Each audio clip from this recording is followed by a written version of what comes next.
going on, everybody? Happy Thursday. Happy 10-Bit Live. Welcome back. How are we? How you doing? How are things? How's your week been? It's just been since Saturday. It's just been since yesterday when the podcast dropped. We are live. We are alive. And I hope you're well.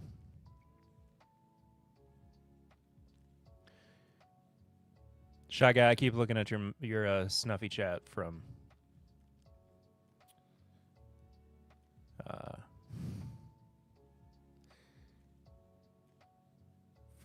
the Patreon live stream.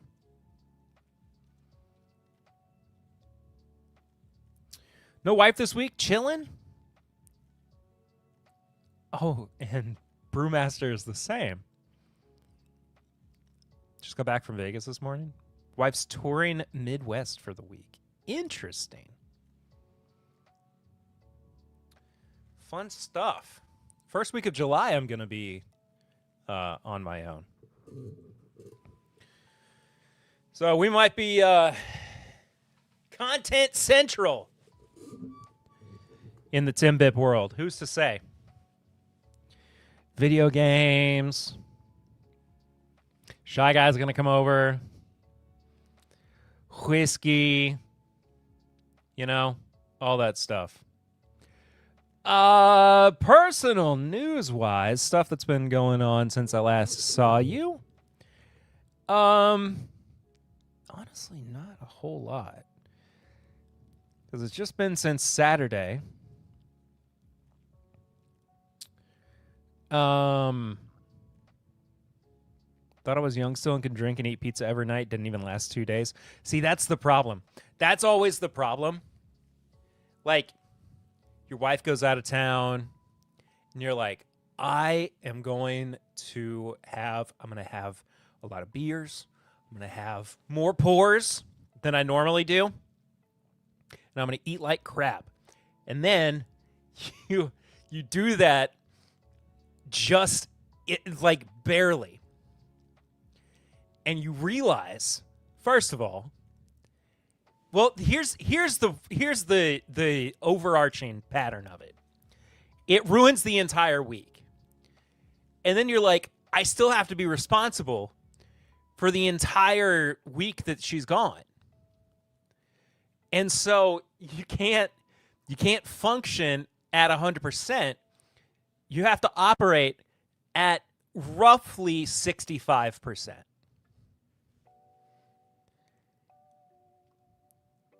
And what sucks about it is, A, you're not yourself, and B,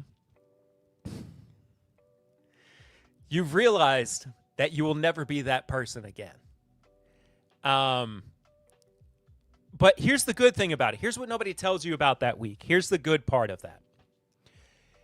The good part about taking that week and hurting yourself a little bit is that it carries into the way that you treat drinking and eating bad food further on down the line. So even on like weekends, or if you catch a wild hair in the middle of the week, you're like, I can't do this. You're like, I remember how I felt that week when she was gone. And if I recreate it when she's here, or even when she's gone again, it's going to repeat itself. And so it actually builds good habits. It's like letting a teenager figure out that they can't stay up late every night. You have to let them learn bad lessons. Adult men are still just teenagers.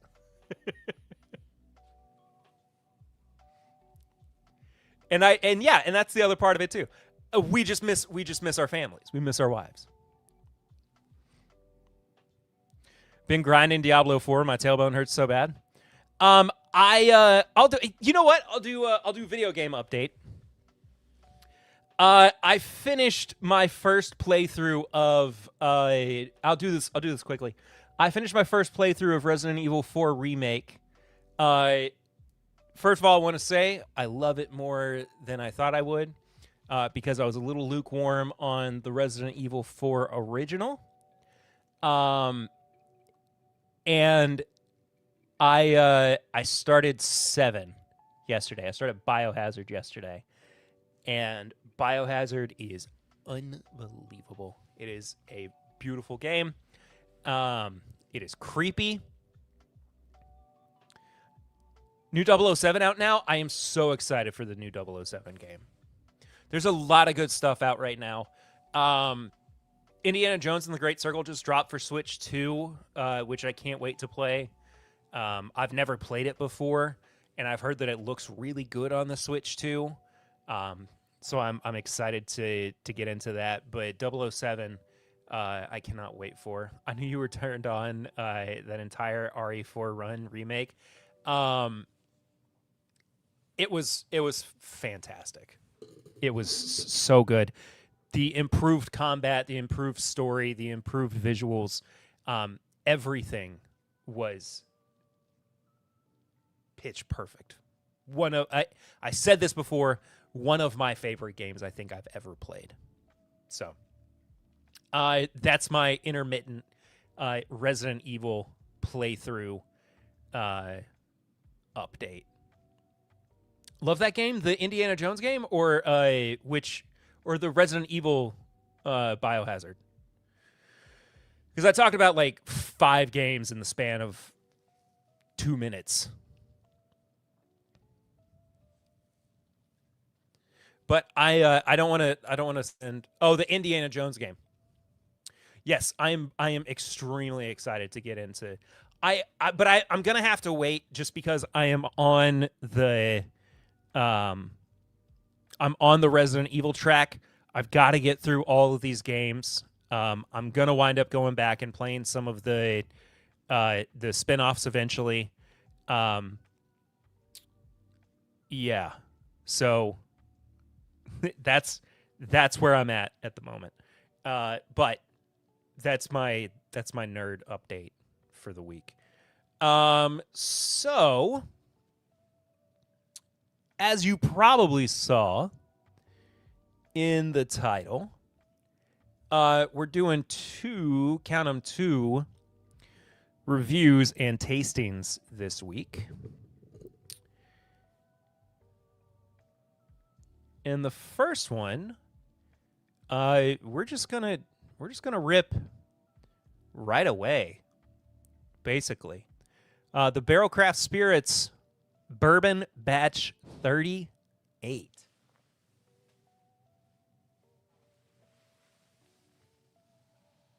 Hello? Oh, there you are.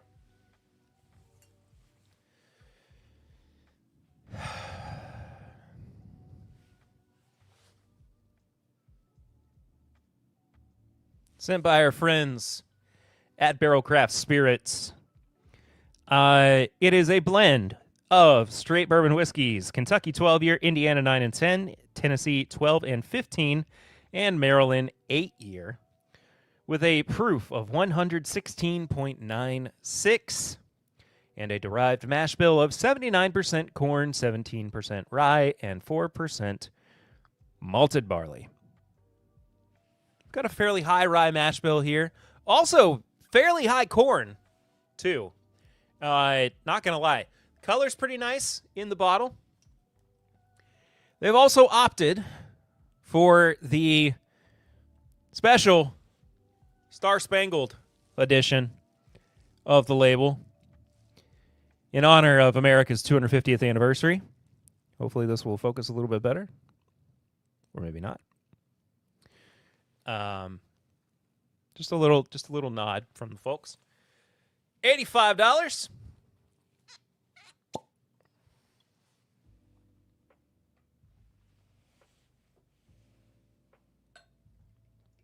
I think it's 85.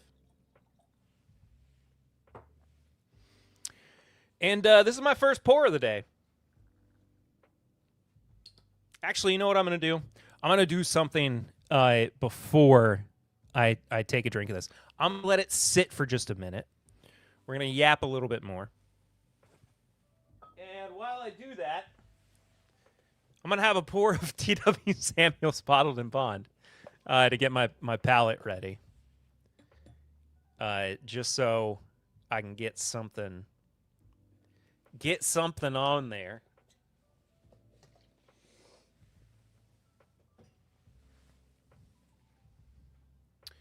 We need to warm up. But in the meantime, let's do this. Let's look at some of the press release. Yeah, there we go. $85 per 750 mil. Don't want to read tasting notes. Okay, well, there's not really anything of note we haven't already gone over. Although you can go ahead and buy Batch 38 at barrelbourbon.com. Gentle reminder, barrel is spelled with 2 L's in this case. Nice little shot of Malort to warm up. Everything's coming up. Cough syrup. Dude, I've got to trim my beard, by the way. This might be the longest my beard has ever been. And it's kind of driving me crazy. I can feel distinctly where it needs to be cut. Like it's got a distinct line in it. Sometimes you just need to warm up with caramel, oak, and vanilla. All right, warm up, pour, cheers.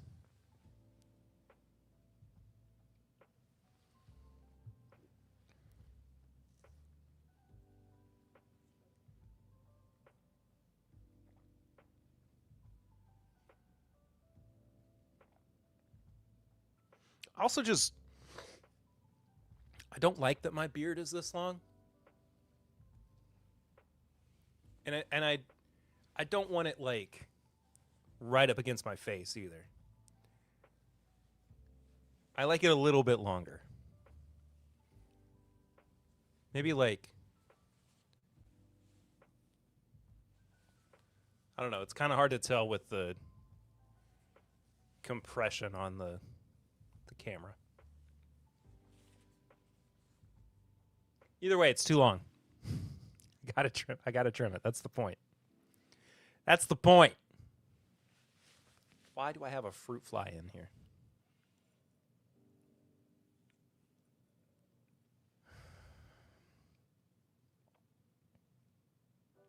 If I did a stream where I said that I was drinking bourbon, but I replaced everything that I said I was drinking with just Malort, how long do you think it would take you all to notice?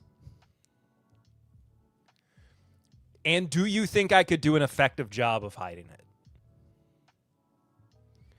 Could I hide it well enough for 2 hours that you wouldn't know that I was drinking Malort in place of every pour that I said I was drinking?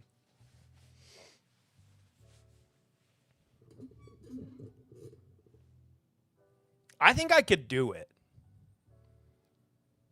I think I could do it.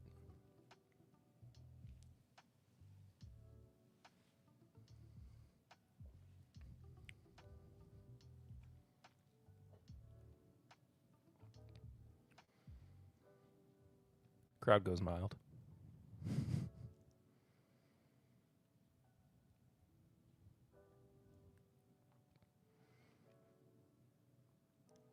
Hi, Tony Bag of Donuts. I came in at the perfect point. Malort for all. I could do it. Or maybe I just have like, you know what it probably is? I probably have too much confidence in myself.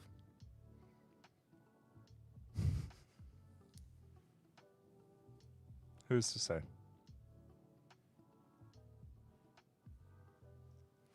All right. Getting nice and warmed up.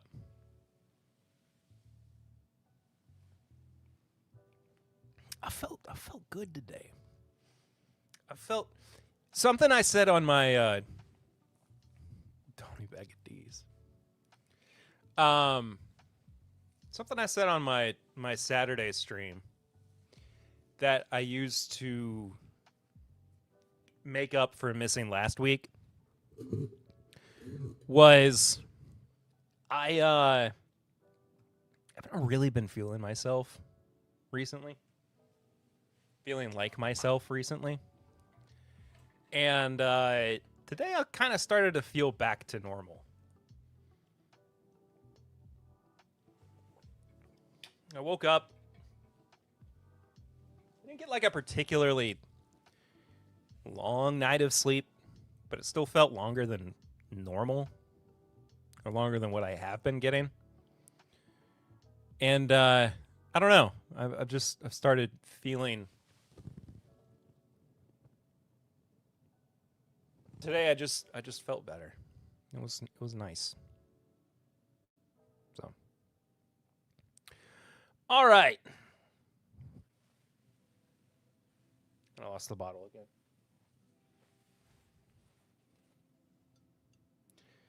Barrel Craft Spirits Batch 38. Once again, 116.96 proof. 8 to 15-year-old bourbon. 78, 17.4.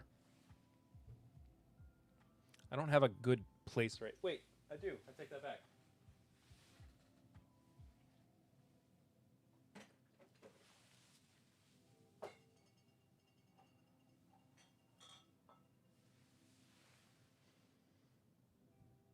Now you see.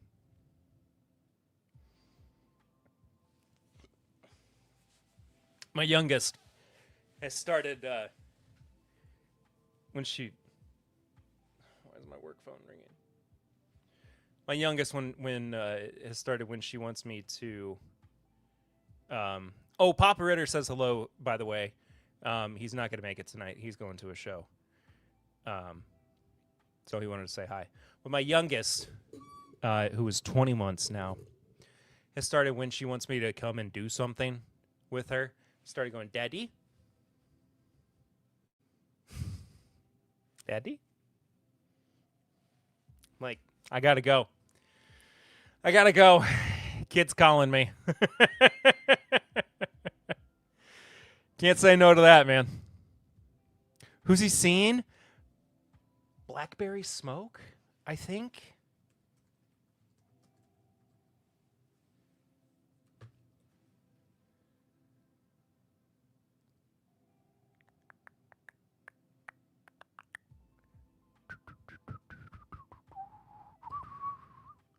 Yes, Blackberry Smoke.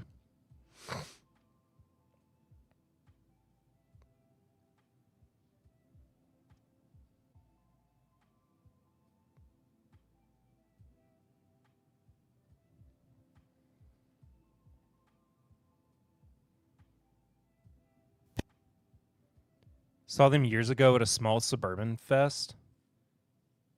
Do I have the... Hold on. Let me see if I've got Google Chrome pulled up. I'll lower it just a little bit so I don't blow your earballs off. Here's a little bit of Azalea.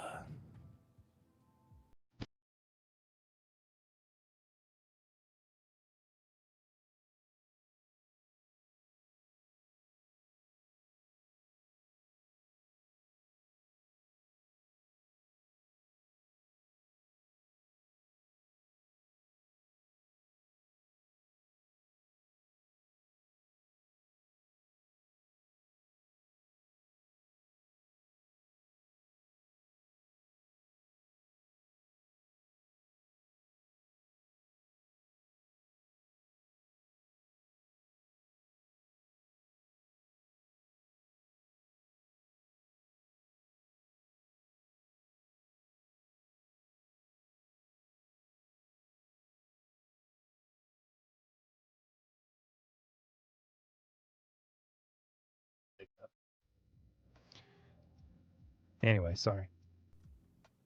That's who Papa Ritter's seeing tonight.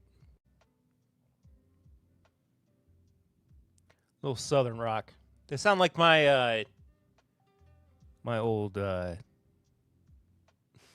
art teacher from high school, Eric Bolander.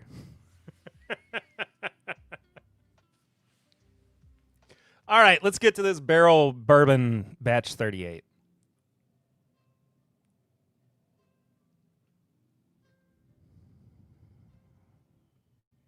Red fruit.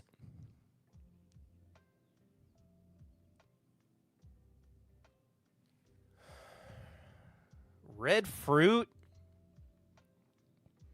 Graham crackers.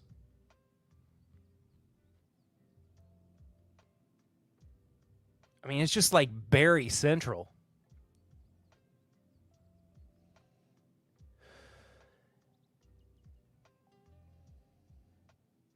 There's a bit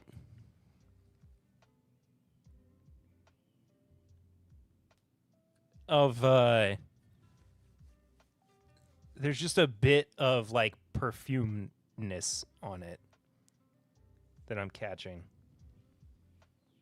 It's not overpowering, but it's there.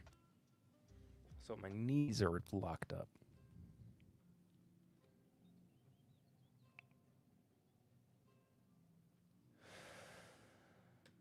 Got a bit of like a must to it if I dig my nose into it. It is good. It's a really good nose. Deep, dark, complex, nice little high note there. I like it. All right. Let's dive in. Cheers.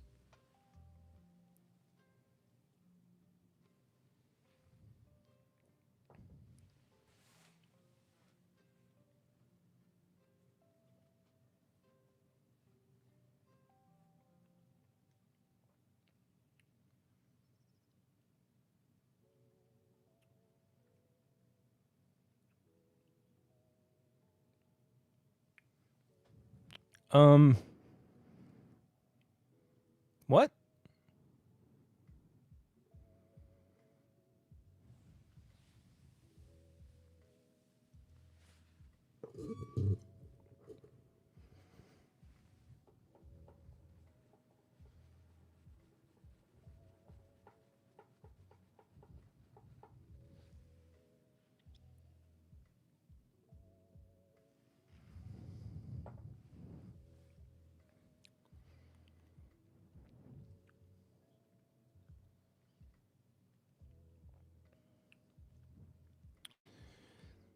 Tastes like cornbread.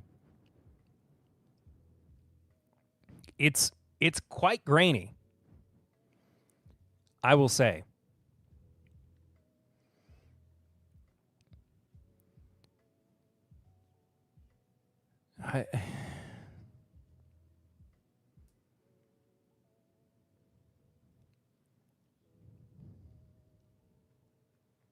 I'm confused. What are the... Is it the Dickel that's, or is it the Maryland that's throwing me off? I don't know what's happening here.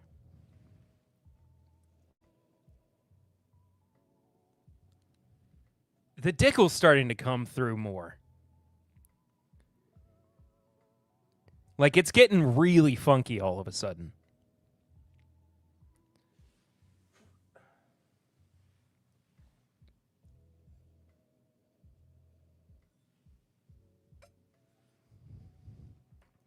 Just like it is very George Dickel. Dang. If you like George Dickel bourbon, this is going to be up your alley, I'll tell you what.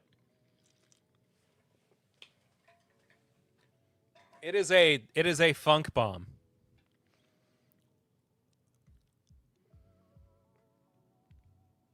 ripe grains, molasses.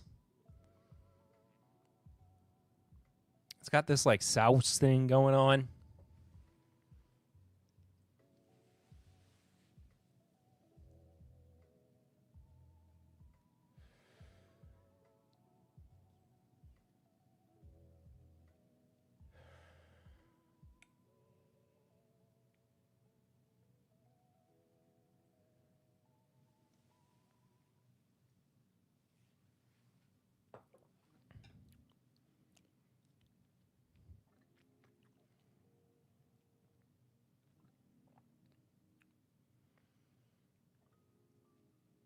I would be curious to know what the barrel breakdown is on this. Like what the actual percentages for each distillate are that went in. Cuz it feels like there's a lot of this Maryland and there's a good chunk of the Tennessee.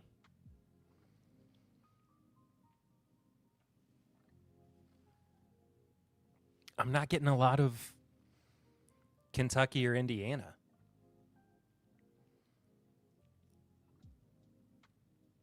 But it's corny, it's buttery. It's sweet.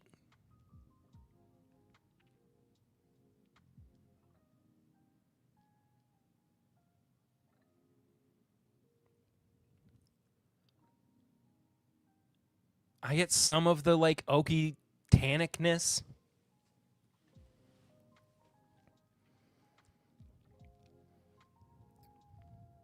It's interesting.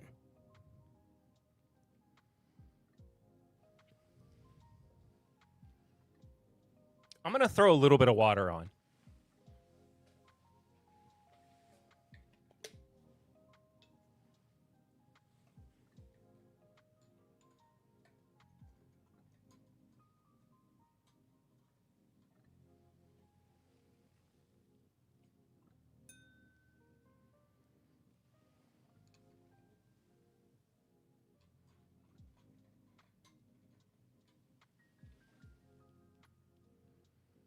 Okay, that was maybe like 2 drops added to half an ounce.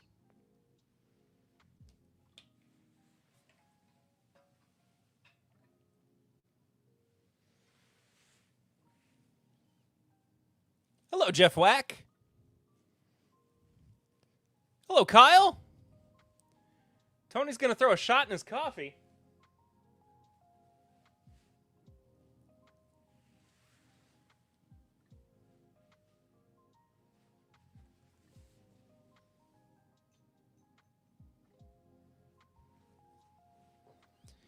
This is peculiar. This is one of the more like peculiar barrel batches that I've had. I didn't try 37.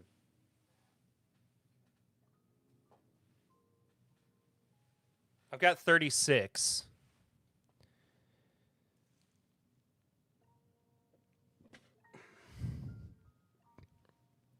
Oh, of coffee liqueur? But yeah, oh, there's some more of the, I mean, just like traditional bourbon notes on the nose once the water's gone in.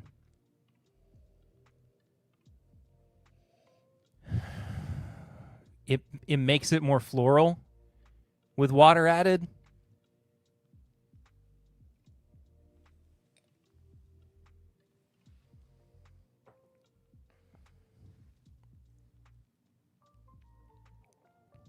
Gets zesty.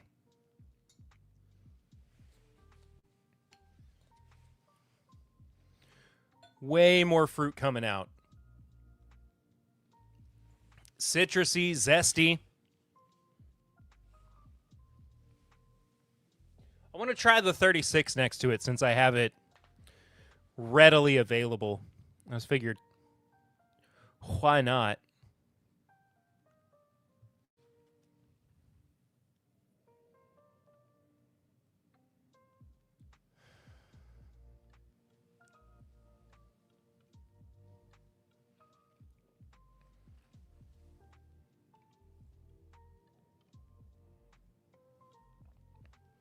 They're actually fairly similar. There's not a lot of daylight between them.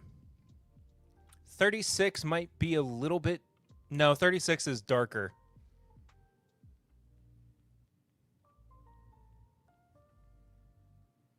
Yeah, it seems to rely more on like the oak than 38 does.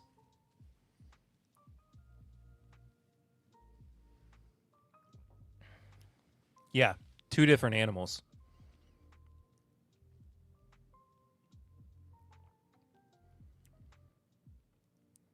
For the youngest in 38 to be 8 years, it kind of feels like there's something a little bit younger in there.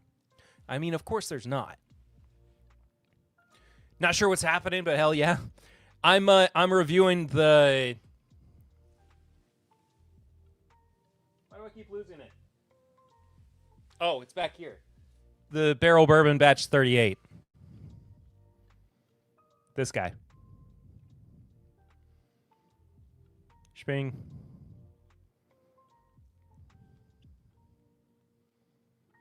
And I added a little bit of water to it to see if it would brighten up. And it did something.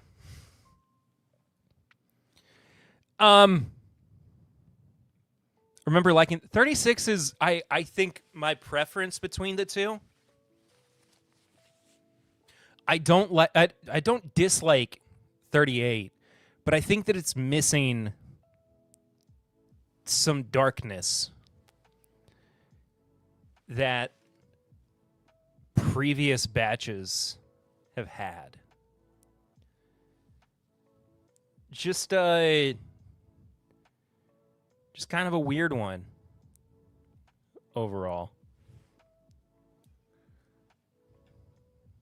I don't really know. I don't really know for sure. But I suppose we'll go nose, palate, finish, and price.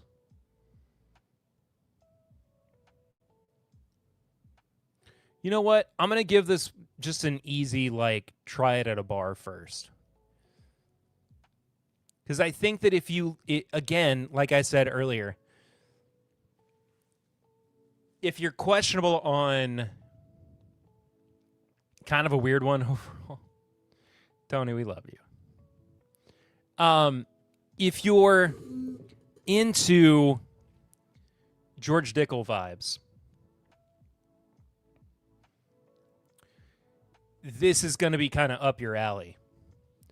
But if not, this might rub you the wrong way a little bit. That being said, though, I mean, it's certainly not bad, especially at the price. Getting, a blend with 12 and 15 year bourbon in it for $85. I just wish it would lean a little bit darker.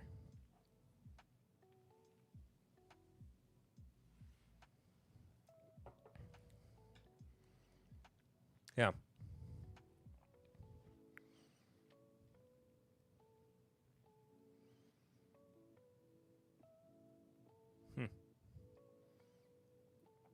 Interesting follow. Okay. Before we get to the Traveler review, we're going to talk about news of the week. And there's not as much news going on, even though some of the stories that we will be covering are a little bit bigger than Oops. Sorry. Did that on Saturday, too. Hi, Emily. I'm back. I'm feeling refreshed. And like I said on Saturday, thank you all for being patient with me. But we're here. Okay. What is this? $250 bill?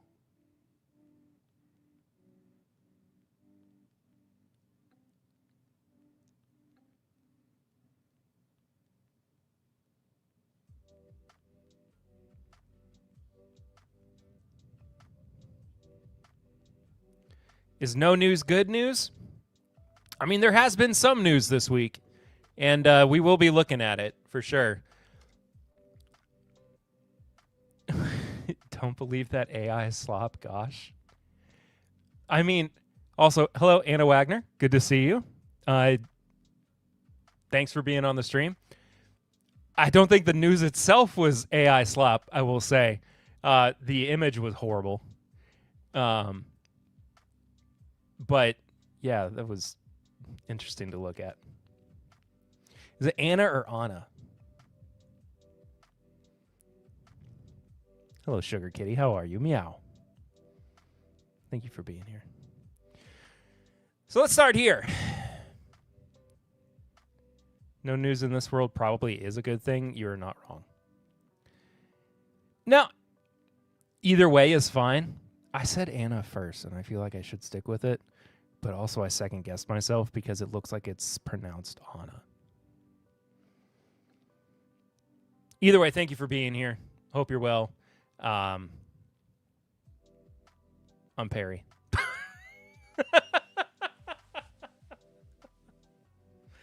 Anna Wagner. We'll go with the traditional pronunciation. Or Kentucky. Anna Wagner.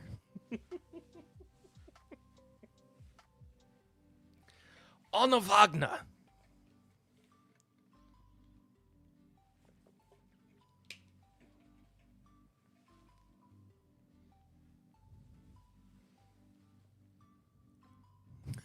Mr. Burton.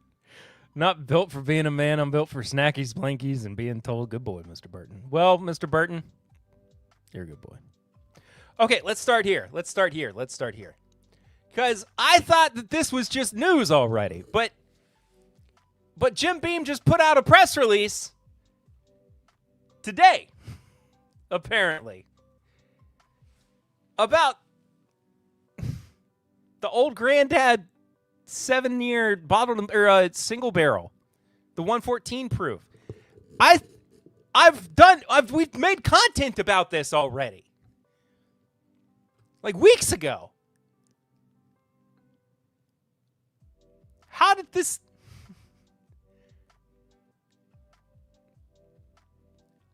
Oh.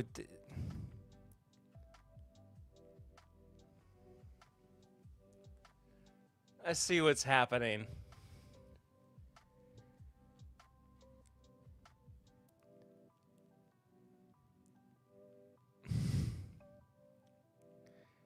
It's happening. Okay.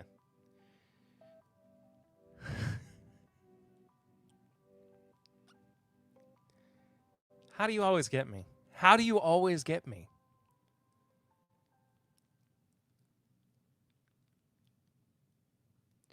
But anyway, so these have been on the market for like a month and a half at this point. And I thought for sure that Beam would have announced it sooner than, them having hit the shelves. I don't know, a while ago. What's happening? Anna, do you have a question you need to ask me about sports? I'm just curious.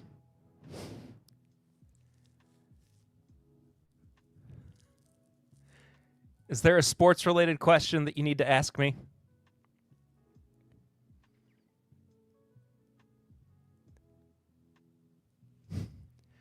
Max, what's up? Howdy, y'all. What did I miss and how is everyone doing? I'm doing great.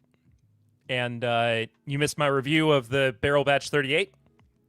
We still got the Traveler Foolproof coming up a little bit later. Yeah. I assume Beam, there's the problem from the start.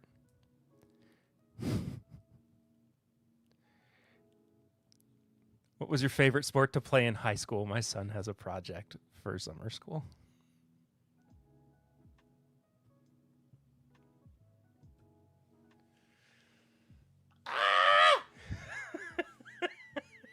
He's a little slow.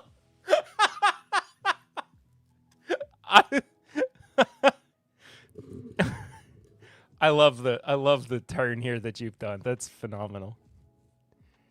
What did I just walk into here? Joe the Sample Guy?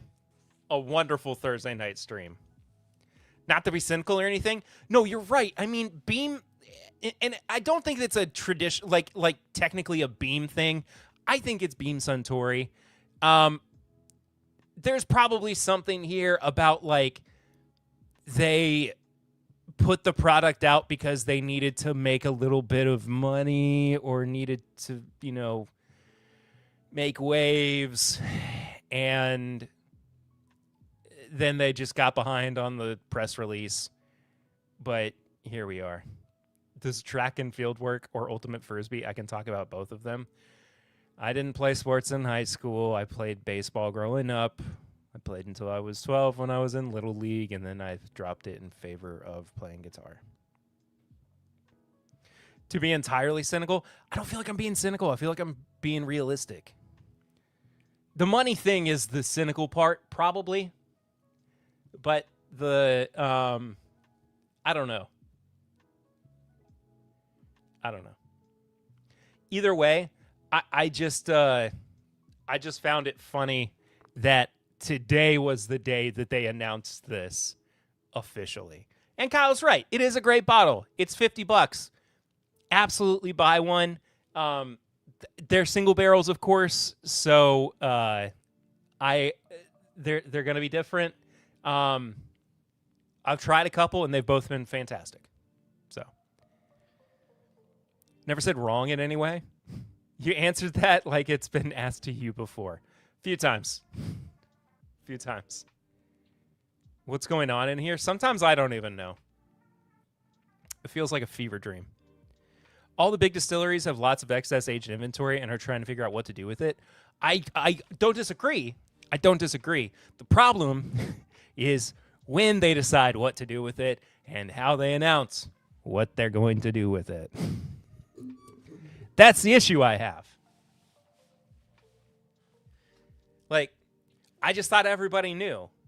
I thought for sure Beam was like, yeah, we already talked about it. If you forget, ask Snuffy. He's always on top of things. Snuffy, what do you think, buddy?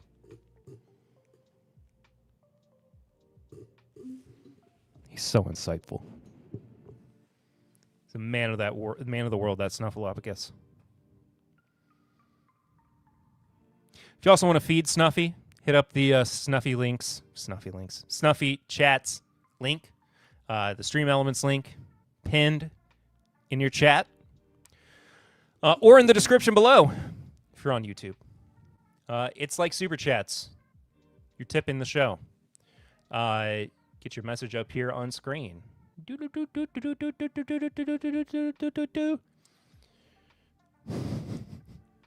can get the message that's currently on screen off if you would like to. And if you can't do that, hit like, subscribe, hit the bell notification so you know when I go live or when new episodes of the podcast come out. They go out live on Thursdays.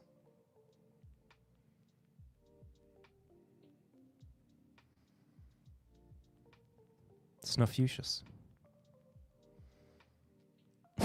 So snuff links or snuffy links. Is it a breakfast sausage or an animal? I'm going to take the traditional route and say yes. Oh, and also, if you want to support the show on an ongoing basis, you can head to patreon.com/mybourbonpodcast. You get access to bonus content and our Discord. You can come and hang out with us on Discord and chat and have a fun time and goof around and be silly. Patreon.com/mybourbonpodcast. All right. I don't really have a whole lot to say about this other than Jim Beam is still pairing up with soccer, with the USA soccer team. And they paired up with, what's he called? That lawn dude? Be discordant. The initiative is designed to encourage fans nationwide to support the U.S. men's national team ahead of one of the world's largest international soccer tournaments. The campaign began at the Jim Beam Distillery in Claremont, where Kentucky-based lawn artist Chase Stesson created a large-scale display using his signature precision mowing technique, positioned near the distillery's well-known barn.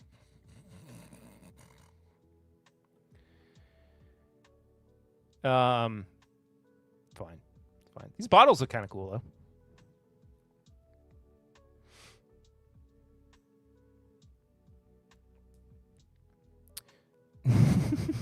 Not made up by an overpaid marketeer at all. But wait, there's more, such as fan activations, sweepstakes, and limited edition bottle planned. Nature's finest people. Dude, our soccer team is absolutely garbage. I don't know what they're supporting. American nationalism. That's what we're supporting. Because hoorah, America, 250. Let's go. Part of the campaign, fans can share their own home field advantage displays on Instagram by tagging @JimBeamOfficial and enter a sweepstakes through the campaign website for a chance to win a home field hosting hall kit. Jim Beam also announced upcoming campaign stops in Chicago during the USMNT send-off match in Venice Beach later this summer. The brand is also promoting a 2026 limited edition Jim Beam and USSF bottle alongside Beam and Lemonade cocktail. Serves at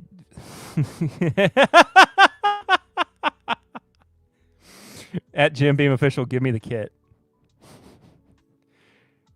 Great stream, man. I tried to join a couple weeks ago, but I think you were at a wedding. I was at a birthday party a couple weeks ago. The quality was trash. You were right, and I'm very sorry for that. But thank you for being honest, and I appreciate the honesty. Our team is as good as it has ever been, and for what it's worth, MLS is consistently getting better and more competitive on an international scale. We have a really good team in Lexington, or at least a fun team to watch. He just wanted to show off drunk Perry. I wasn't drunk. I had a few pours, but I wasn't drunk.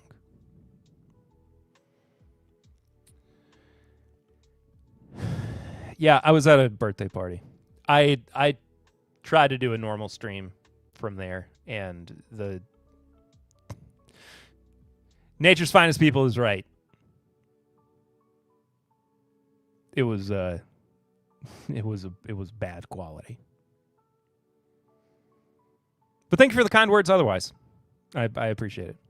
This is also I'm not saying this is not kind words. I'm just saying I appreciate the honesty.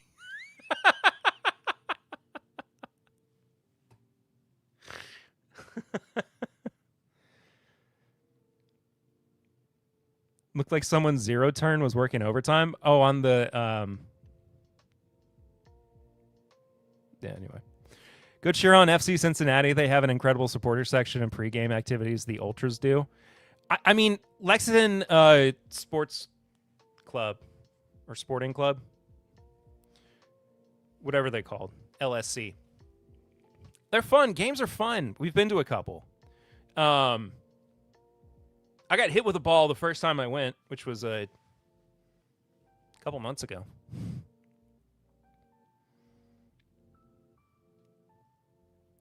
I do love that I can relate with Perry about overthinking everything I say out loud and making sure no one takes offense to it. Do you know what it is? Do you know what it is? It's the phenomenon of, and I know that this has been said a million times on the internet recently.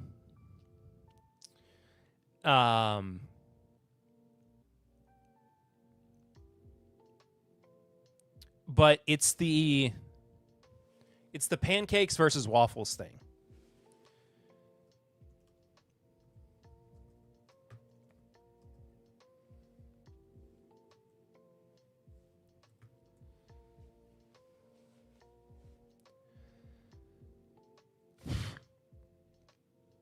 Here. Twitter's the only place where well-articulated sentences still get misinterpreted. You can say, I like pancakes, and somebody will say, you hate waffles? No, bitch. That's a whole new sentence. What is you talking about? Like, sometimes I say things, and I'm worried they'll get misconstrued as like, well, what do you mean you don't like, or you think this? And it's like, no, you don't understand. Like, I just, like, I said one thing. So there's a typo in my title.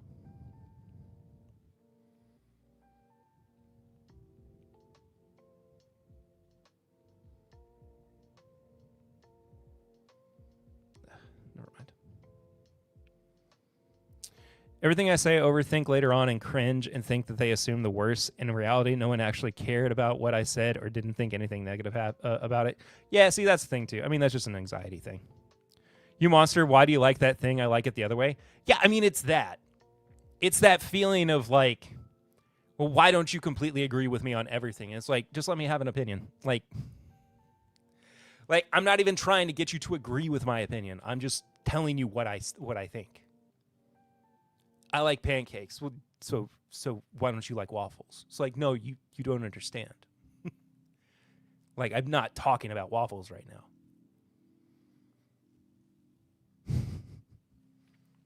We can talk about waffles another time. But currently, I am talking about how I like pancakes. So, let's move along to I like turtles. So now you're saying I don't understand, so you think I'm stupid. That's even worse. When it's like, no, man, stop just assuming about everything that I've said to you. At some point, it's not my problem anymore. All right. So this has gone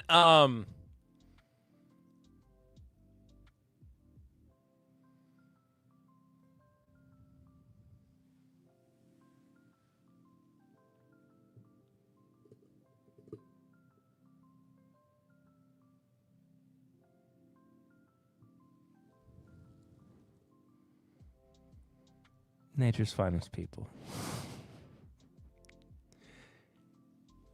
I had my suspicions, but do you have a question you need to ask me that's sports related?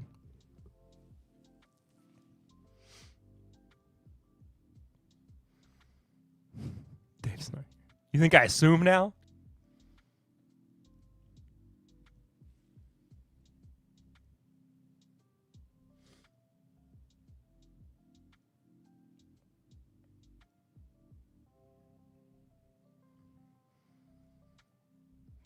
No, why? No reason. It's fine. Don't worry about it. Okay. Let's move on to more news.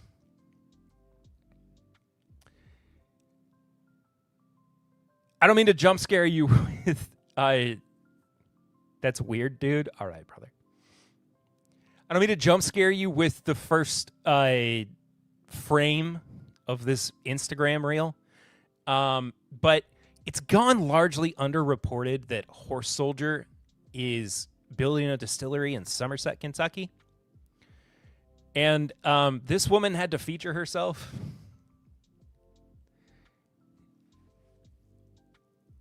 in the reel.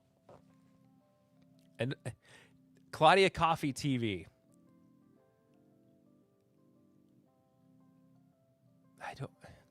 I don't know who she is. But here she is, front and center. I'm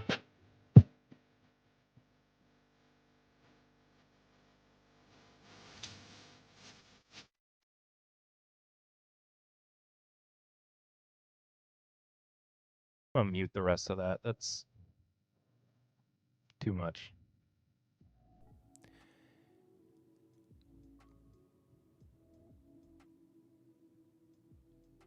My question is still unanswered. I think you and that Diddy guy could be friends. Brother, what is happening? No, I'm not friends with high schoolers. What are you doing? There's a guy that wandered into my stream many months ago who was in high school, and he just parked himself in here. He's very nice. He uses multiple accounts.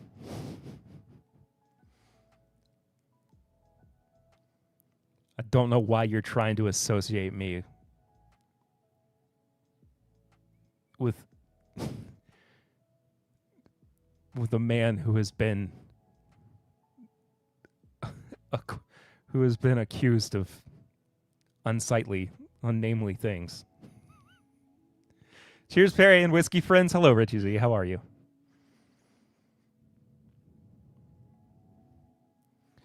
I took care of him. I think it was in jest. I think it's fine. Everything's okay. He said nice things about the stream earlier.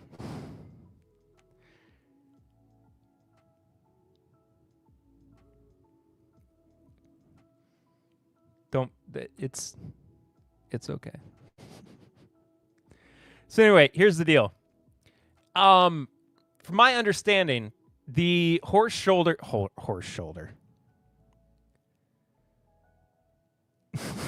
That's what I thought was happening. So Richie, this is our buddy. His name's not actually Mr. Burton, but he runs multiple accounts, and sometimes he comes in here and he has fun and he plays games with me.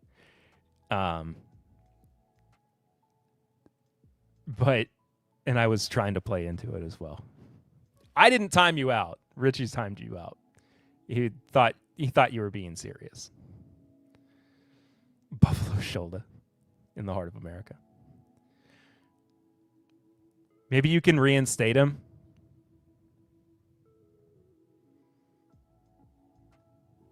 Maybe. Hang on.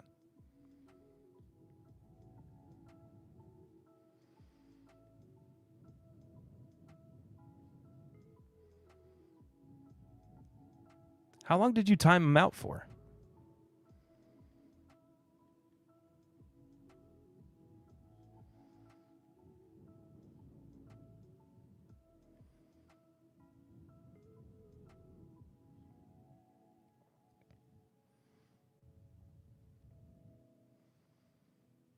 $86,000 seconds?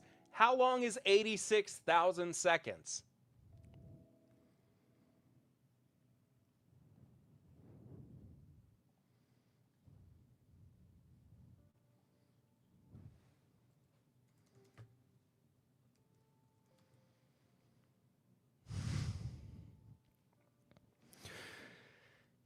$1,433 minutes. Oh, 24 hours?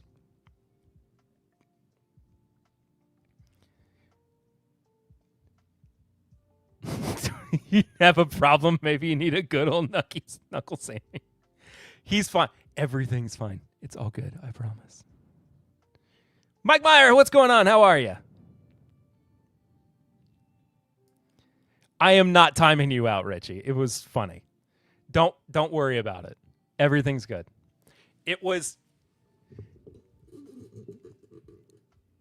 Everything's fine.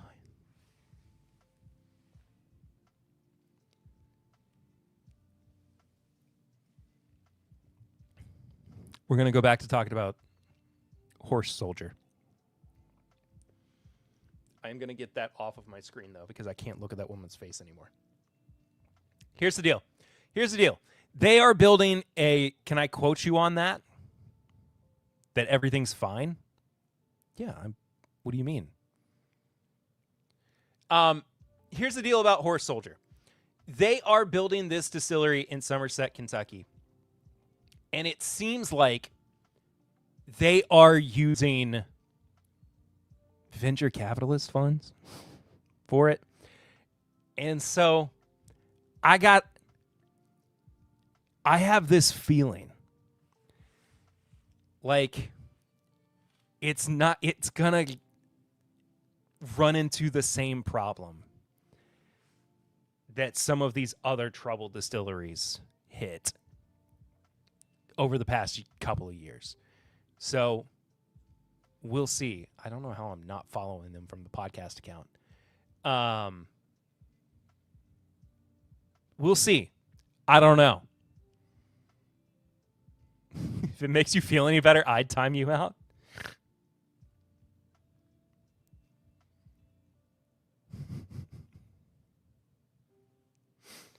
Anyway, keep an eye out on it. Like I said, it's gone very, very underreported. So we'll see. I don't know. 15 stars announced this week. First West Explorer, the fourth release in its First West collection and the brand's first with 100% in-house distilled bourbon. I am very excited about this. 5+ years old, $50, 95 proof. We're incredibly excited to introduce our first fully distilled 15 stars expression, especially as it showcases the very first mash bill we ever produced using our proprietary baby black corn. Also, Richie, this is also Nature's Finest People. He's doing the bit again. Said Ricky Johnson, co-founder of 15 Stars. That baby black, that black corn.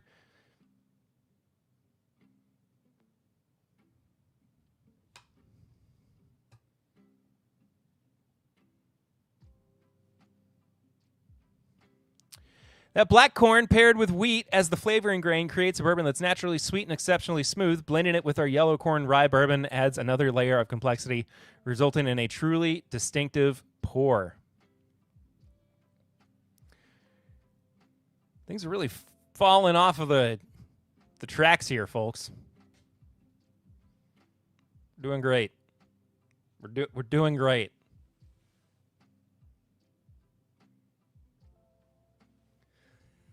Right-hand corner man.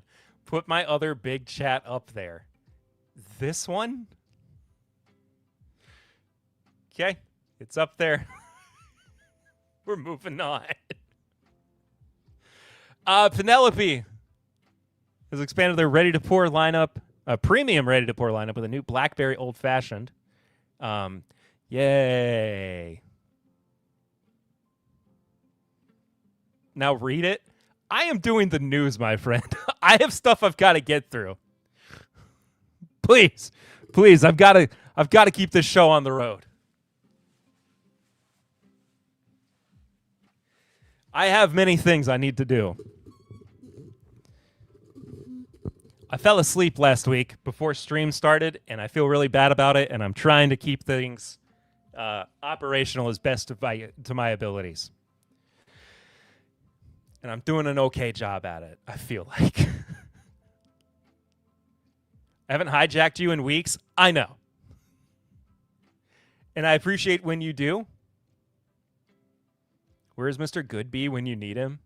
That makes me think of the Busy Bee from Best in Show. I'll read your message. Did Johnny kick your dog down the stairs because you punished him pretty hard after calling right-hand corner man Diddy? There we go. Actually, a really funny message. Actually, a really funny message. Did someone say waffles? Here we go. Bye, everybody. No, I'm just joking. I hit the wrong thing.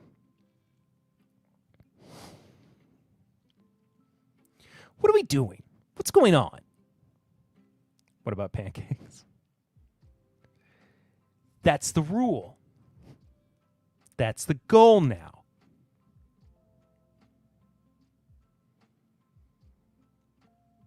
I prefer crepes. Crepes have entered the chat.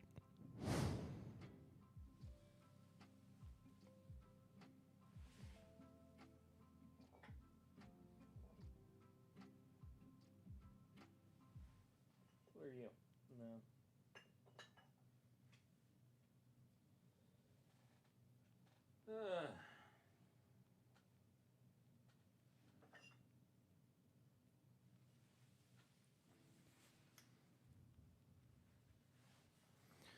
I prefer not reading that out loud.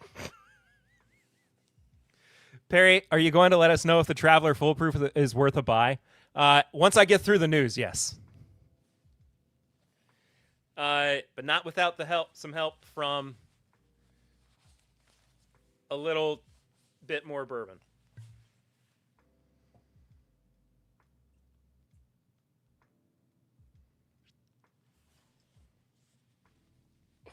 My hands are tired. Rare character, limited release, batch 14. That's what's in the glass now.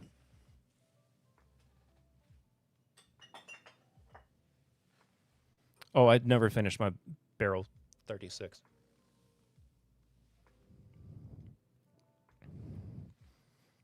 Brother, I am not reading these 3 words out loud.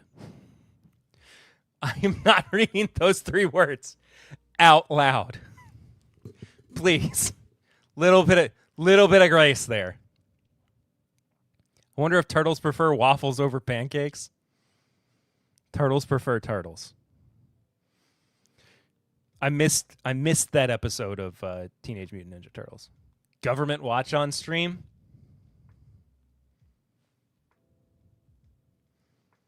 It's like you don't even know me. I do know your lore. That's the thing. But me personally, I'm not going to read these 3 words out loud.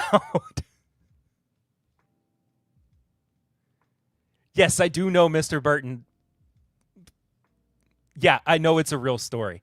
You told me that the first time you came in here, and it made me lose my mind a little bit. Because also, your name is not actually Mr. Burton 3894. It's Mr. Burton's secret laptop. But for whatever stupid reason, YouTube and StreamYard have broken themselves, and now I can only see handles, and I can't see full usernames in chat. It's so annoying. Up the views, get the feds to watch? Let's do it.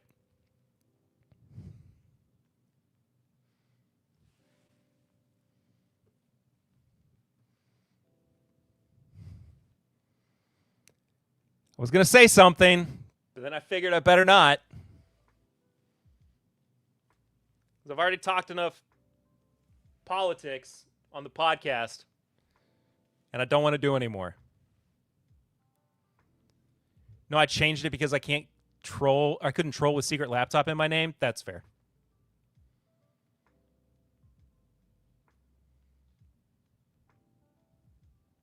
Anyway.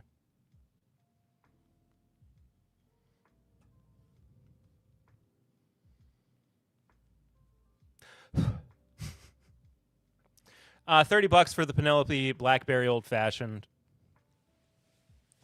Going to be in stores nationwide this month, but it's also online at PenelopeBourbon.com. I didn't see a proof. Not that it really matters. Wait a minute. Oh, it's 38% ABV. 76 proof? That's not bad. That's not bad. Okay. Wait, I have to do something.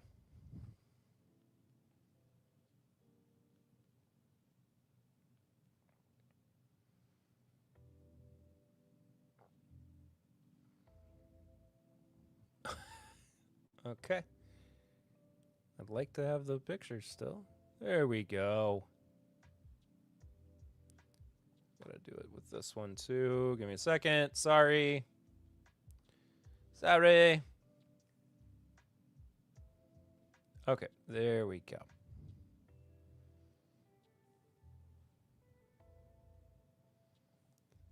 I'm going to get back on Telegram. I'll see you around, little man that has been married to your wife for like 10 years.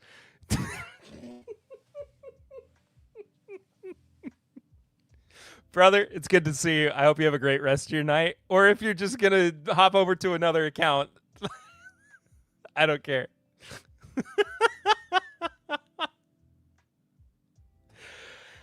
Anyway, okay. This is actually a pretty significant update when we're talking about the Garrett County Distilling Company building and what is supposed to happen with it. I've covered this off and on over the past year and a half and in depth a little bit on the podcast as well. So this is significant. this is significant.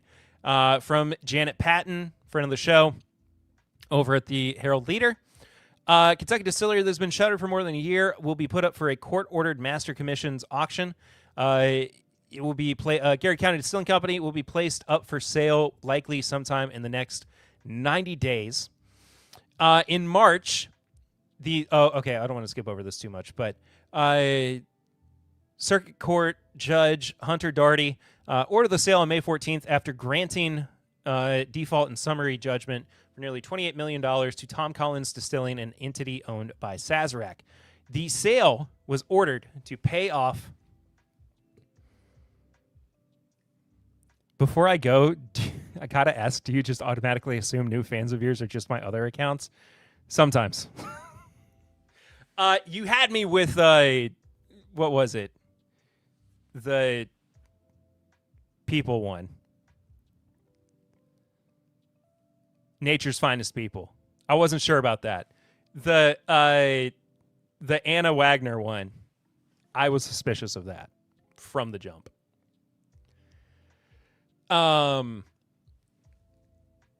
Anyway, the sale was ordered to pay off the outstanding debt. In March, the Sazerac affiliate purchased the distillery's mortgage and other debts from Truist Bank. Tom Collins intends to bid on the property, according to court documents. If Tom Collins is the winning bidder, it gets title to the distillery. If someone else outbids, Sazerac is paid off first. If the sale does not satisfy the debt, the original borrowers still owe the balance. Sazerac has not commented on what it plans to do with the distillery if it retains it. So that is the major update that I wanted to focus on here, because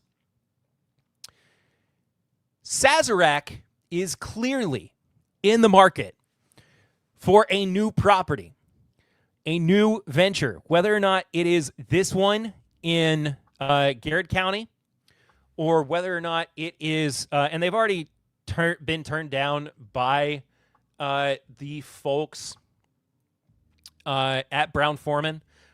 So either way, they have a bunch of cash burning holes in their pockets. So there is a possibility, even if they don't get this distillery space, that they are going to wind up looking somewhere else. It is a very high likelihood at this point. I don't fully understand what the point is of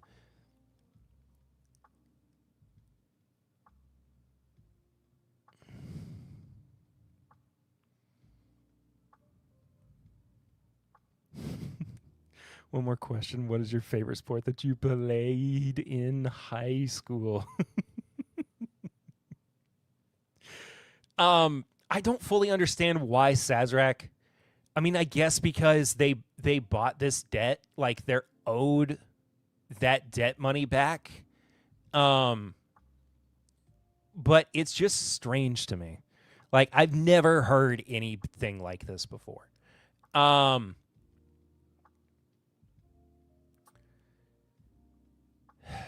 Anyway, the property to be auctioned after appraisal includes the distillery and all equipment, including 2 36-inch Vendome copper column stills, 5 parcels of land, totaling around 220 acres, as well as all barrels and bottles of product. Had to sound that one out. Sounds like you're typing with one finger at a time. So that is what I wanted to focus on here. Not as much time on it, but still a big update that even though Sazerac was making large moves towards this, they have not actually acquired it as of today. So we'll keep looking at it. We'll keep updating you on it as time goes on. But we got another massive update on yet another stupid case that has been ongoing. That's the Uncle Nearest situation. Is troubled whiskey distiller Uncle Nearest under federal investigation? What we know. Also from Janet at the Herald Leader. This is a bit more of a summarization of what's been going on. But I like focusing on what Janet does, of course. Trouble Whiskey brand Uncle Nearest apparently is under federal investigation, according to a new filing by the court-appointed receiver. Receiver Philip Young said in the filing that he has retained a new law firm to advise the receiver on responding to a federal investigation. The filing does not say which federal agency is involved, what type of investigation is being conducted, or if the business itself is under investigation. The receiver had previously told the court that Uncle Nearest had not filed federal tax returns for several years. Young said he'd hired Sims Funk, which is a Nashville-based boutique law firm that represents clients in complex litigation. Practice areas include securities, regulatory, and administrative law, and white-collar and corporate investigations, among other things, according to their website. We know the history of it. But it seems like part of this also goes back to one Mr. J.Z. and his shadiness in investing $20 million to Uncle Nearest. Jay-Z, through investment company Marcy Penn, had an agreement to loan up to $40 million to Uncle Nearest, although apparently only $20 million was transferred. Yes, we know all that. Weaver said in court that she moved the money, which was disguised as a different kind of transaction, from an Uncle Nearest account to a Grant Sidney account to keep it away from Farm Credit. Hey, buddy. Hey, buddy. Hey, Fawn. You can't do that. Court on Tuesday indicated that it considered the conduct fraudulent, even though it appears the money was used to support Uncle Nearest. But if you have all this outstanding debt, they're going to look at that money. They're going to say, hey, we need it. We need that money. Give us that money.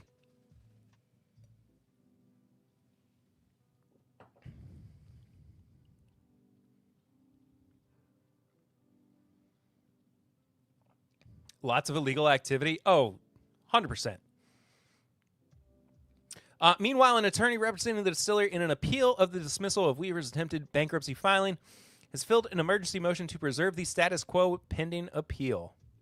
The Weavers are seeking to pause all actions, including the potential upcoming sale of a house on Martha's Vineyard or other Uncle Nearest assets, until a bankruptcy appeal progresses. Until their bankruptcy appeal progresses. Hearing on the sale is scheduled for June 11th. And she keeps violating orders to not talk about stuff. See, that's the other thing, too, is like, she has a freaking gag order, dude. And I think I've said this before, but it's that scene from The Office where Michael Scott comes out and he just shouts, "I declare bankruptcy." And it's what Fawn did when she went on her socials and she was like, the receivership is over. We have done it. We have won. Hallelujah. We have succeeded. And it was like, no, you haven't done anything. You've filed a motion to try to get it canceled, and the judge didn't approve of it. And this whole game of like heads I win, tails you lose doesn't work just because you says it does. It is so annoying and it's so frustrating. And I just don't get it. I keep saying it, but the cult of personality is not going to work. At some point, it's done. It's dusted. It's dead. And I think we're witnessing the last dying breaths of it. Fraud person doing fraud on the name of a local dead man's reputation is classic scumball activity. It's sick, man. Can't stop talking to try and tell her side. She needs to stop talking.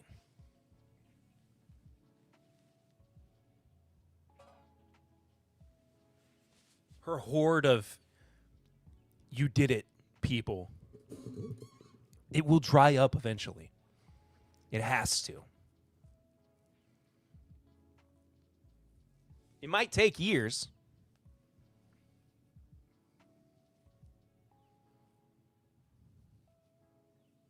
But eventually it will dissipate.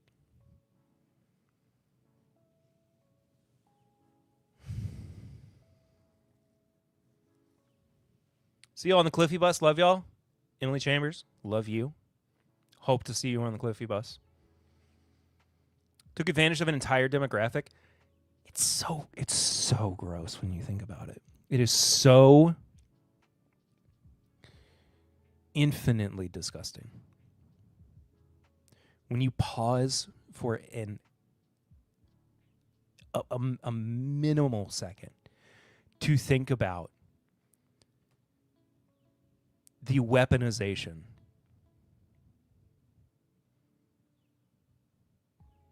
that she has abused.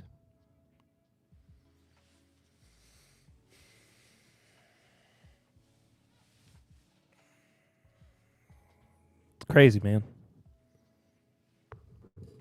Culture virtue.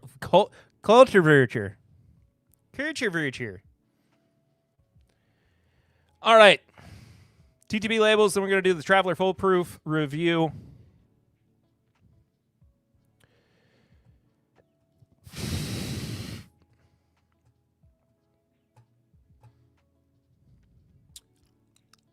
Good times, strawberry lemonade.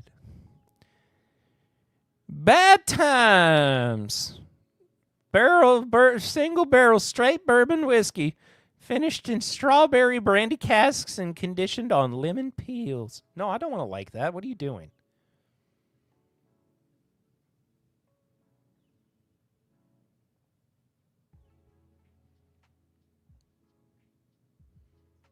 I mean, I could be convinced. What? Yeehaw, boys. Conditioned on lemon peels like my ice water? What does it mean? It's just...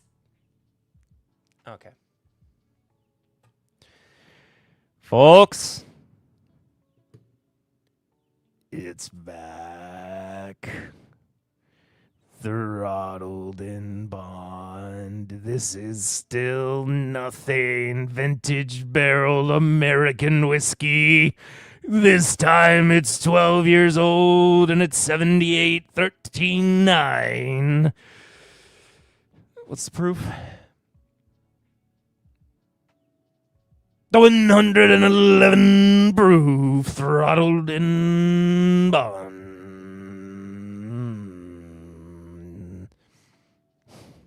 Bro through scraps and homies, bro. Oh, you mean 2024 Bardstown Bourbon Company?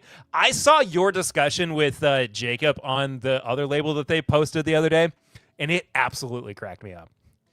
This is nothing. I said it on Saturday. I'll say it again. Wait. It is so midlife crisis coded. It's so midlife crisis coded.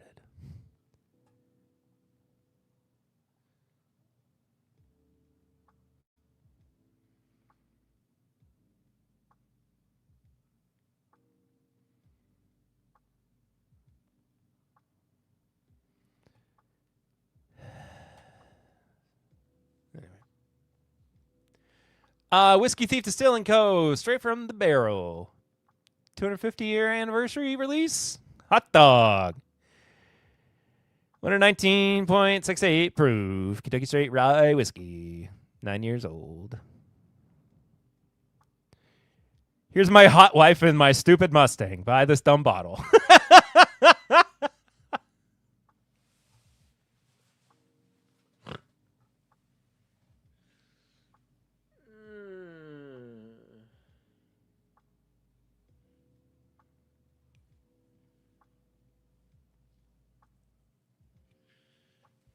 Hold on. I have to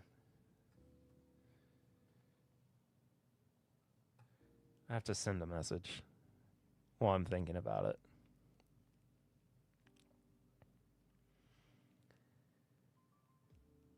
Where's a real dumb picture? think the garage might be a better.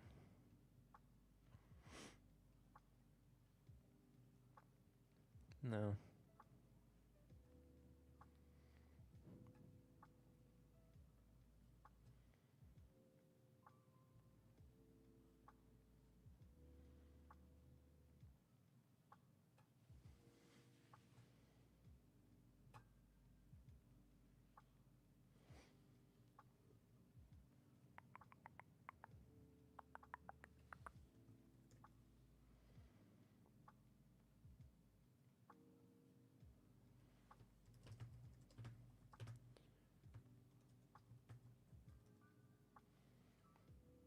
Okay. That's all.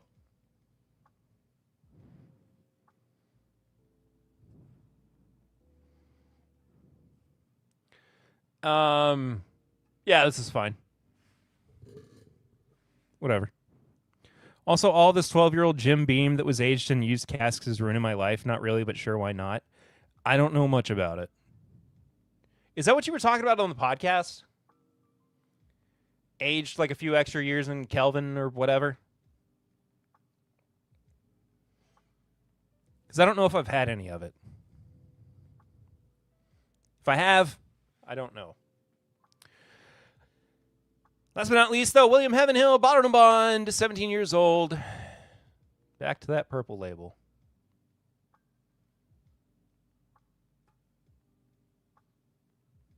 '13th edition, 35 barrels, 100 proof. Hot dog. It's me hating on 4-year-old bourbons finished in whatever cask they can find. I gotcha. I just don't know much about this 12-year Beam thing. I'll have to talk about it on the podcast next week, or pregame chats or whatever. That's all the news that's fit to print, but here's the deal. We got one more thing we got to do, and that is try the Traveler Whiskey Full Proof for a review. I opened it on the Saturday stream.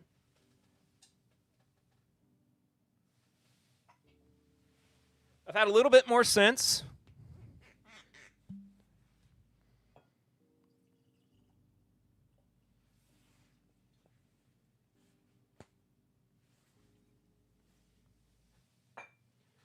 $121 proof, $40 a bottle. I think I spent $45. Undisclosed distillery, but it is Sazerac.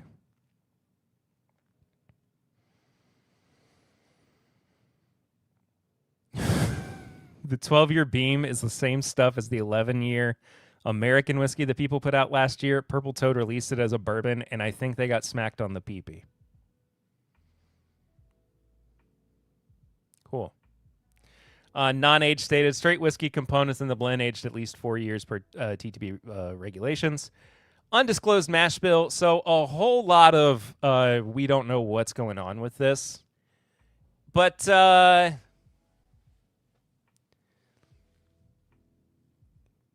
$40, 121 proof whiskey. It's supposed to be Canadian whiskey, if I remember correctly. It just smells like cough drops on the nose. Cough drops and graham crackers.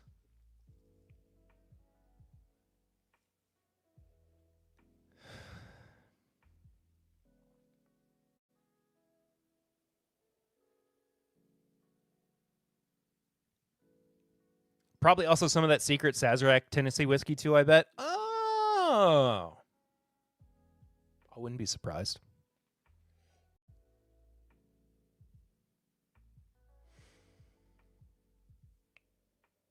I mean, it's a perfectly serviceable nose. There's nothing about it that has me bouncing off the walls, bending over backwards, going crazy.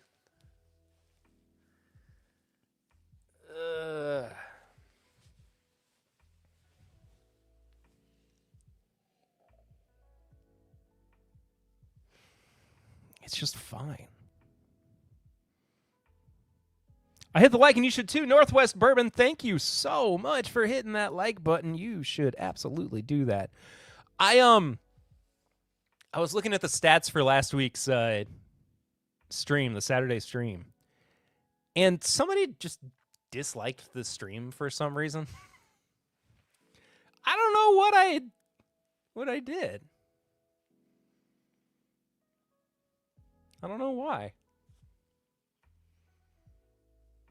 Like, come on, man. What did I say?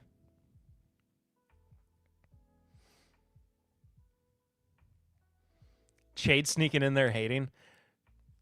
Who's to say, man?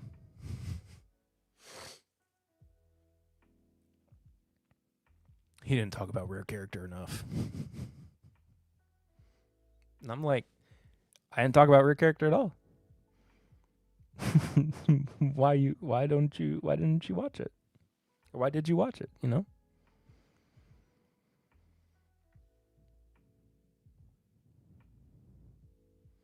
I get a few dislikes every once in a while. I think it's even funnier when people unsubscribe. Like, WTF, dude, it's free. I don't understand why people unsubscribe either. I think sometimes it's people who are I think sometimes it's bots. And I think YouTube will every once in a while cleanse the platform of bots, and they just, will get rid of them. But I don't know.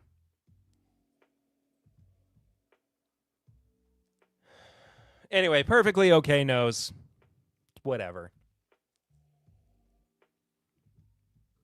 Sipping time.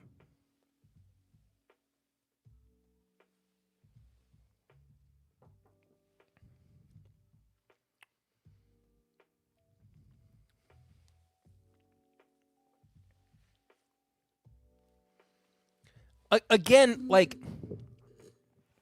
it's opened up a bit since I opened it, but it still has this, like, real bitter note on it that just makes me want... I would prefer to drink the original. And that's saying something. like that's saying something. For a bottle of whiskey that I said, I'm never going to buy another one of these. I'm like, if I'm having this, I'd rather have the one that's not high proof. Bums me out, man. This is just fine. Like, bitter note aside, does it taste like whiskey? Yeah. It doesn't really taste like bourbon. It tastes more like...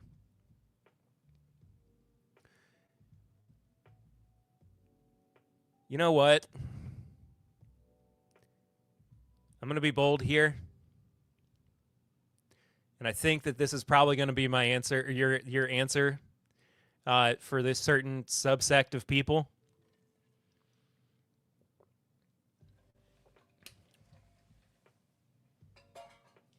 It does have barrel-aged Malort going on. Sounds like basic young light whiskey to me. Kinda. Like that overwhelming bitter note, especially towards the back end, is just what lingers.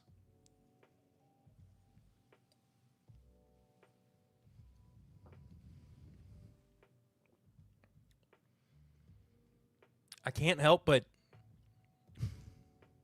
like laser in on it.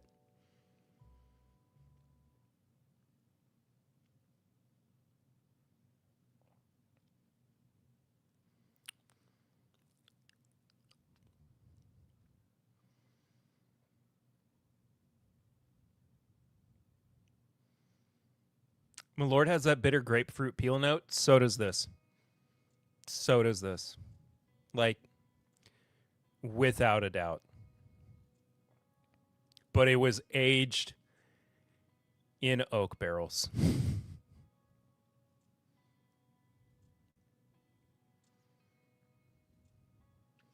Well, Lord, when someone crushed a couple of aspirin into your Fresca.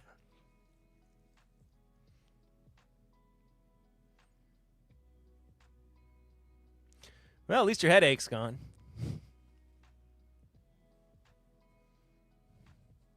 You got that nice thin blood. I want my blood nice and thin. Time to cause a new headache. Oh, did you get your special treat I left out for you? Did you do something to my Fresca? Boy, howdy, did I. Now it's time for some Malort. Ah! Stop doing this to me. I'm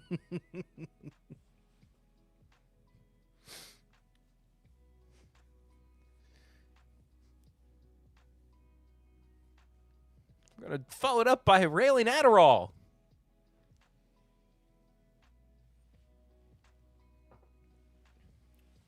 So that you have to stay awake for the pain.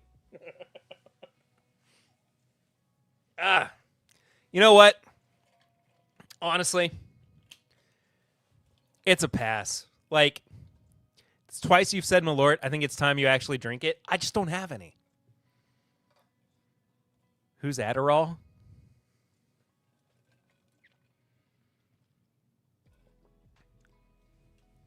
I would drink some Malort if I had some.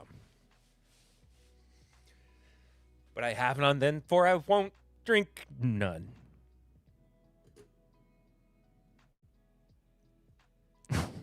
Can't make a rhyme because I don't have the time, and therefore I am the fail son.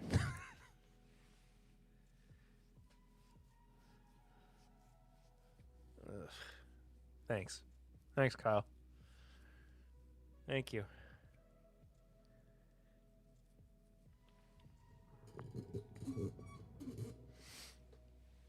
But this, I guess I'll bring you a bottle. Sure. Straight from the homeland. Straight from the homeland. We've brought you a bottle of our finest from the homeland. It's Malort. We thought you could use something, laddie. something real nice. Brother, do you come from Chicago? Aye. I'm going traditional. Oh, God. Put it away.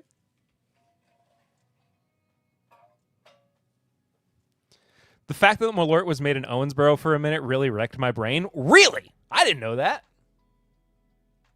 Why was it made in Owensboro?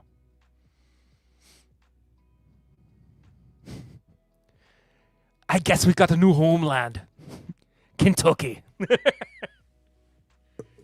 It's no longer Illinois.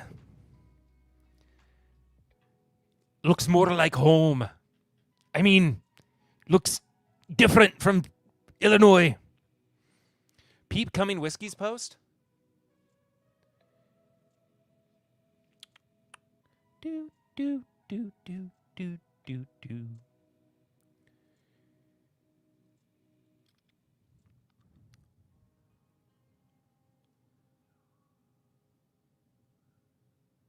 Day bourbon. It's definitely a traditional Chicago accent. You talk about the homeland and you gotta, you know.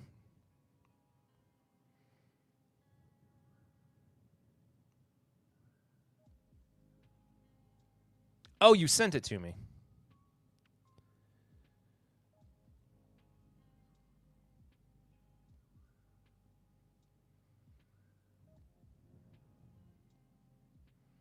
Oh, it was 2 days ago. Why couldn't I find it?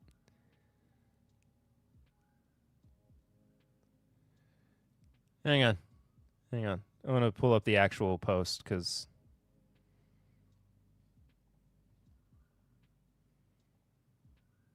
there we go. That's how I'll do it.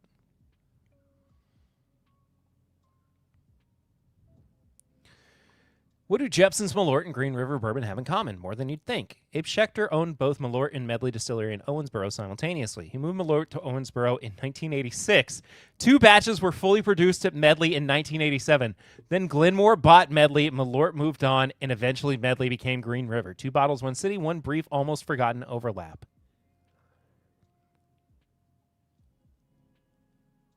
That's insane.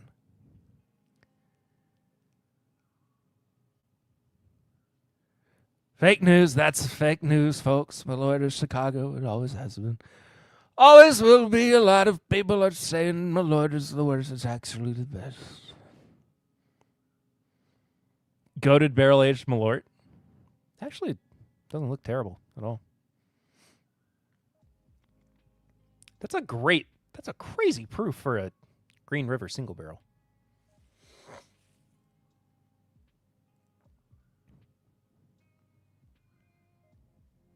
I wonder if man, I always do this. I wonder if this batch is like tastes different from current day barrel-aged Malort. It probably tastes a little bit different, right?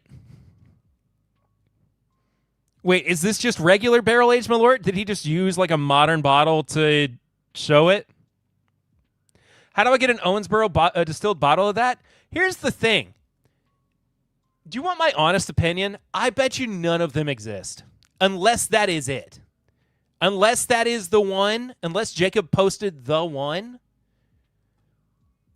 Man, I don't even know how you would search. Of course it does. I mean, I'm sure it does. It just...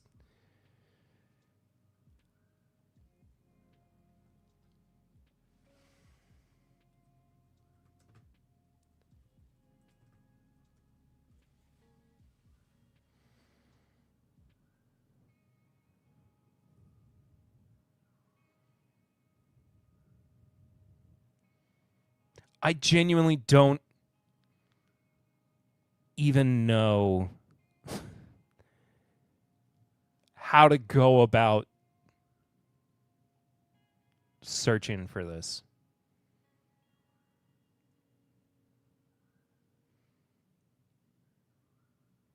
Who is this person? Okay, I'm done with that. I just...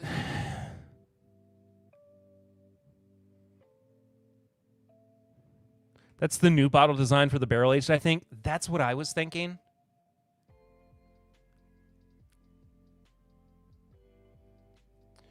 If we did medley...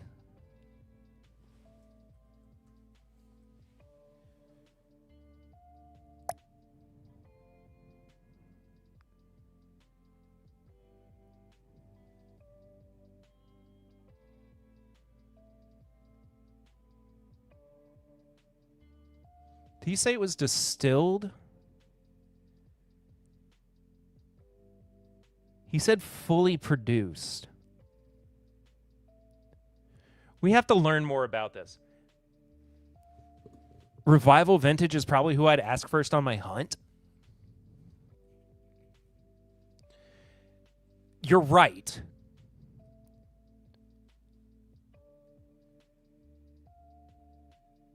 Because I don't know if, like... I don't know if they would have distilled it at Medley or if they would have sourced...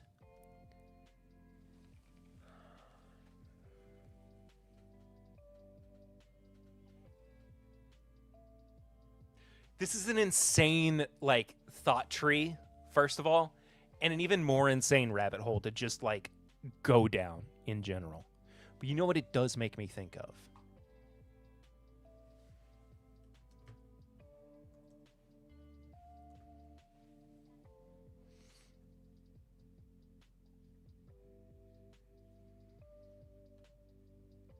The best picture of all time.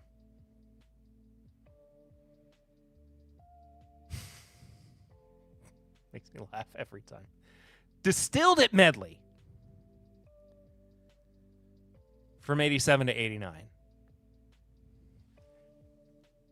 So they only made 2 batches from 87 to 89 at Medley?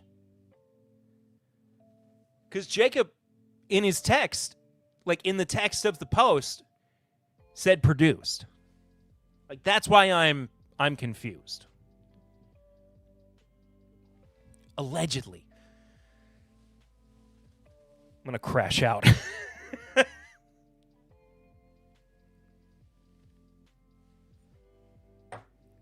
We have my Lord at home, kids.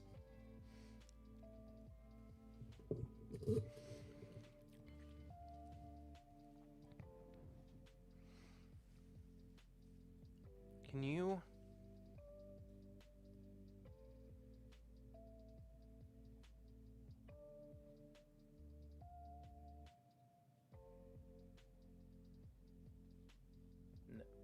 Never mind. Just gonna go back to Pope Bob. Pope Bob and my Lord. So, because like I don't know. I don't know if it would be a barrel code that you would be looking for. I don't know if it would be the what are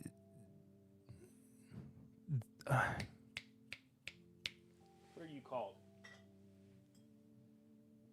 The UPC code.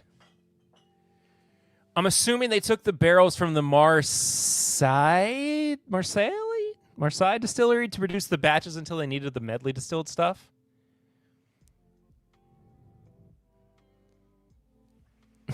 Is that just Fernet? Yeah.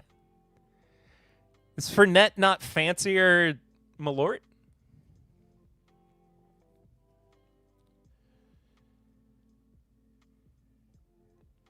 But I mean, like, how would you narrow it down? Because, like, I mean, I guess it would be laser codes. Because we use laser codes for, like, 80s turkey, don't we? Am I crazy? Or am I thinking about, like, glass codes? Glass numbers? But even then, it's like a matter of just tracking one down at all and knowing that one still exists. Because my theory, my leading theory is that they don't exist at all anymore. And the reason is because why would somebody buy? I don't care, boss, but I'm going to be hunting them down now. I mean, I feel like we should. I feel like it's a worthwhile cause to hunt down Owensboro produced Jeppson's Malort. But what I'm getting at is that who is buying so much Malort during that period of time that they have it in excess to where they can just store it? People do not like this conversation.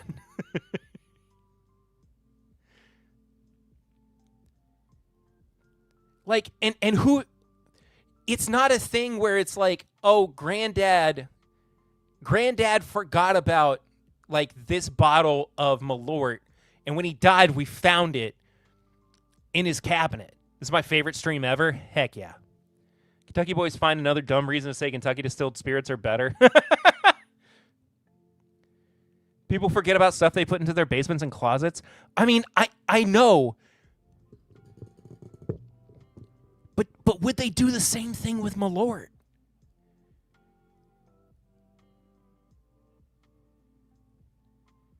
Is Malort culture the same kind of culture as bourbon culture? Would it get stored away? Would somebody forget about it?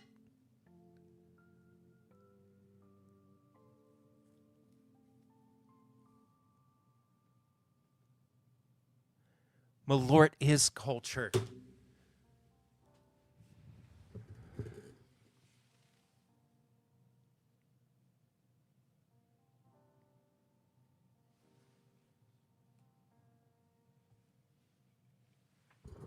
Malort is Kyle.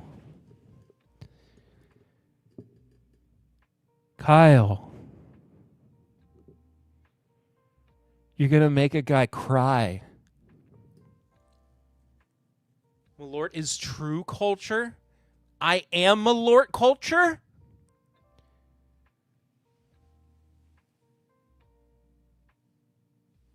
I'm emailing Revival tomorrow on this. This is becoming a community project.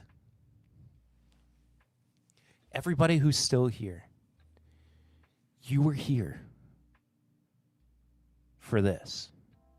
You were here to see this happen.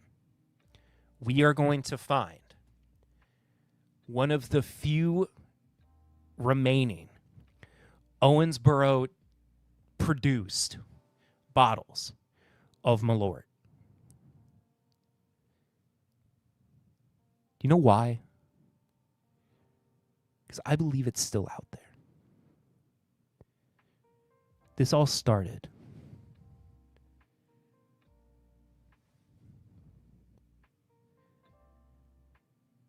because a guy made a post on the internet, and that post was seen by Kyle, who told me about it and sent it to me. And I doubted it at first.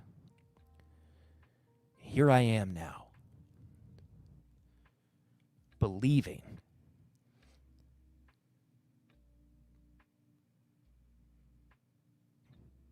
the Owensboro distilled produced Malort from 1987 to 1989 still somewhere in this world exists. This is the great unifier. They said 2026 couldn't be our year. They said, how could it be our year? How could you ever imagine that a guy from Chicago could become the Pope? We said, watch. He said, I'm the Pope.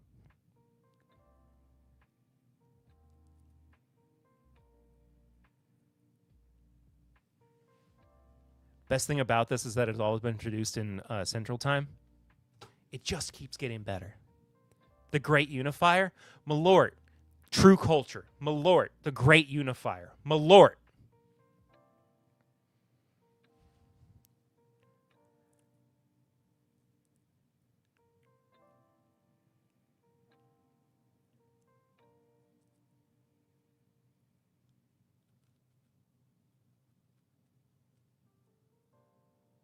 Malort and Savior?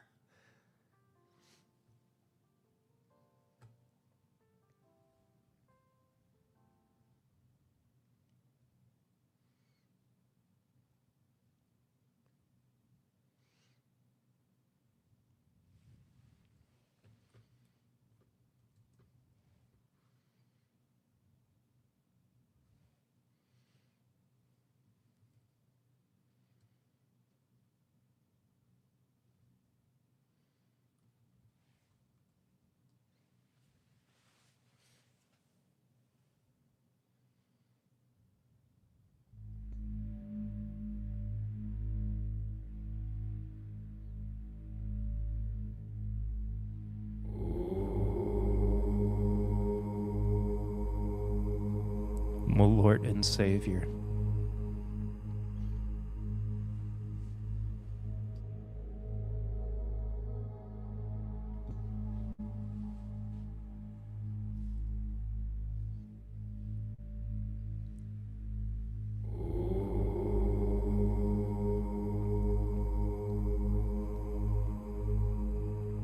Malort and Savior.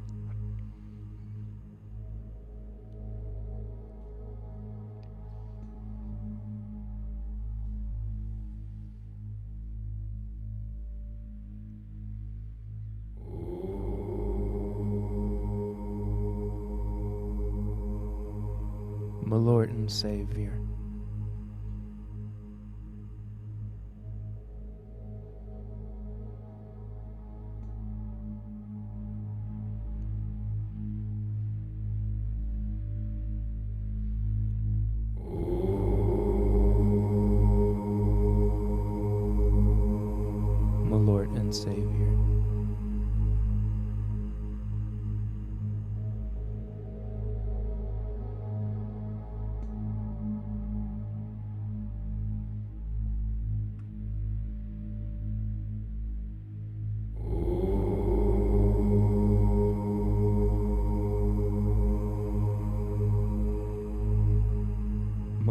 and Savior.